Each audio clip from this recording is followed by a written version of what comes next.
try to take things more and more out of the state hands and do things on a federal level.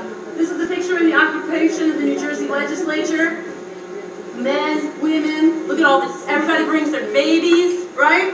Local businesses bring in food. This is a community movement. They're here to stay. And they love reading the newspaper articles about themselves all day long, right?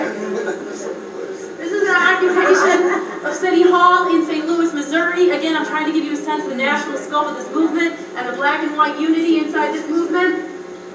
The number of women who are participating, they bring their kids right along, right? It makes it more difficult for the police to crack down when there's families present. Now, in one of these pictures of the occupation in St. Louis, you can see that you can see that the police, the FBI, it's actually an FBI file, has taken and put arrows next to certain people that they're investigating. I'm sorry, I didn't bring that picture. Sorry.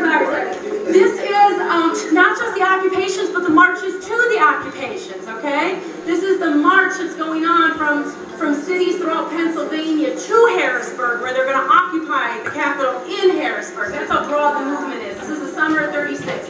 Join the Workers' Alliance of America. On to Harrisburg, right? This is a blue collar, a white collar, men, women, black and white. This is an incredibly broad movement. This is the occupation of the State Gallery in Pennsylvania, right? We won't stop. It's the government's responsibility to take care of us. See, right now in the United States, the government is saying it's the government's responsibility to stimulate the economy by giving money to private business. This movement said, hell no. It's the responsibility of the government to take care of the people directly. Directly. It's our money. It's our lives, right? So it's a rejection, complete rejection of trickle-down economics. I know I'm running out of time, but the whole point of the formation of the Workers' Alliance into a one unified movement was to make sure that the government wasn't able to terminate WPA the way that they terminated CWA. Boom, shutting it down fast. And the movement was very, very effective.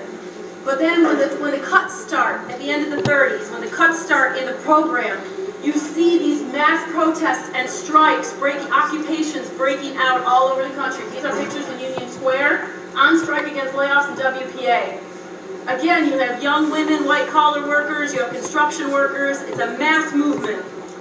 And if you want to ask questions about wages and all those kind of things, we can get that in Q&A if you're interested in it. It's a very big movement. It's 20 minutes is hard, right? But I want to finish by talking a little bit about how the movement kind of starts with that demonstration of 6,000 in Minneapolis. By the time you get to 1939, you have a mass uprising on the streets of Minneapolis protesting against cuts in the WPA program. All the WPA workers in Minneapolis go on a general strike. In fact, there are general strikes held throughout the WPA workers' programs nationally to stop the cuts and the layoffs. And I thought this was a very poignant picture of the police trying to get a scab through the crowd. And the community is not having it, right? This is, you know, we don't think of these things as happening in the United States. The point is they happen in every single community. This is Minneapolis. This is not New York, okay? They're trying to get the scab through, and the police are beating them up. One policeman dies in the ensuing brawl.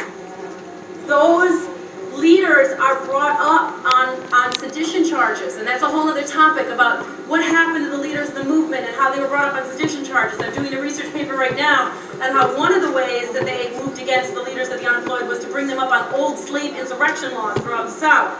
Every tool that the government could use, they brought against them. But one point I want to make is, even though the WPA workers supported Roosevelt and said that the government jobs program was a good thing, they fought Roosevelt every single time he tried to cut the budget, and they always said he wasn't doing enough. So it was, yes, we support you, but we only support you, you know, for what you have done, not for you have not done enough. And I think that's a very important lesson for any kind of mass movement, right? This is one of the protests in Minneapolis against the cuts. We want jobs, right? Betrayed by Roosevelt. That was the message, betrayed by Roosevelt. People don't understand how big the fight was to save WPA, and that in fact, even though they got rid of all the communists and all the aliens and basically took the teeth out of the movement, in conclusion, I want to say that one of the myths about WPA is that it ended in the 30s, and it did not.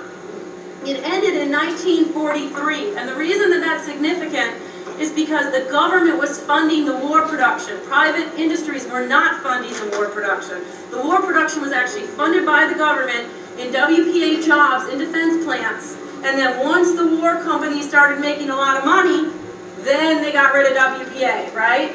And my point is that I think one of the conversations we have to have in the movement is we have to be careful that we're not just saying that the government pays for the private sector. We're looking at the development of the government to do things for the people and then to take ownership of things, right?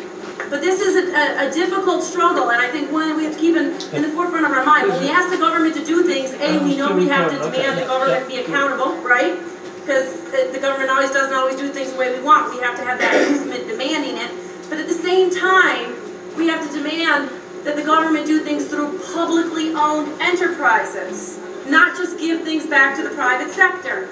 And one of the really crucial things about WPA is there was no use of private contractors. Everything was done directly by the government. And I have to tell you, I've been asked to write a lot of papers and stuff about WPA, and one of the big fights I always get into with people is about contractors. And so many editors have told me, this isn't realistic, Jeannette, things are going to be farmed out to contractors. You know what, it is realistic, because we know what happens when things get farmed out to contractors. All that is a way for the private sector to skim off money, to hire their own people, to make sure there's no equality in hiring, there's no decent wages paid, never any pensions backed, right? So those are the issues that we have to struggle with. And I would advocate that any kind of government jobs program that we push for, no private contractors, that everything be done directly by the government, and then that shows the importance of having that mass movement holding the government's feet to the fire every single step of the way. So I'll end on that note.